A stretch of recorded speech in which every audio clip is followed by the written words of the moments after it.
Boa tarde, gente. Meu nome é Ana Júlia Luizon. Essa é minha apresentação para o Congresso de Iniciação Científica da UNB. E o meu tema é Validade de Construto da Escala de Percepção de Socialização Organizacional Cultural. Então, em que contexto essa pesquisa se insere? A gente vê cada vez mais uma diversidade cultural dentro das organizações.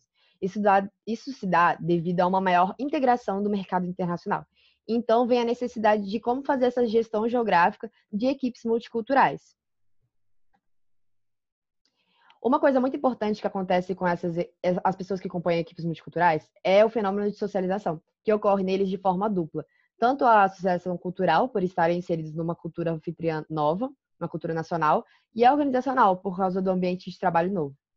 Então, a definição desse processo, desse fenômeno é o processo pelo qual o indivíduo adquire valores, comportamentos esperados e conhecimento social necessário para assumir um papel ativo como membro de uma organização pertencente a uma cultura anfitriã. E isso é importante porque o Copeland vai falar que, num contexto transcultural, o ambiente organizacional é um dos espaços que essas pessoas conseguem formar uma rede de relacionamentos. Então, é muito importante para a adaptação tanto psicológica quanto sociocultural de expatriados. Então, em estudos anteriores, os construtos eram estudados de forma separada, ou seja, estudos apenas com socialização organizacional ou apenas socialização cultural. Então, aqui a gente propõe juntar os dois, tornando um fenômeno mais complexo e completo.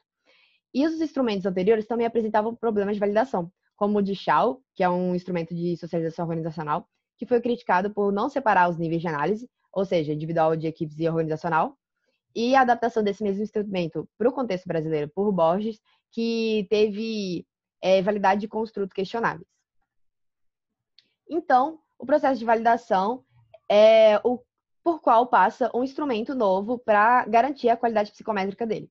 Então, no estágio de validação inicial de um construto novo, como é o caso, vem sendo utilizado muito a análise fatorial exploratória, que era o nosso objetivo. Então, como foi construído esse instrumento? Primeiro, ocorreu uma limpeza conceitual e metodológica de instrumentos anteriores, dos dois tipos de socialização. Esse questionário inicial foi passado por uma análise de juízo e semântica por especialistas de psicometria e psicologia organizacional. Foram feitas devidas mudanças nos itens. Foi feita uma tradução e retradução para ter o questionário em português e inglês. Foi feita uma aplicação. E, por fim, o objetivo seria fazer a análise fatorial exploratória.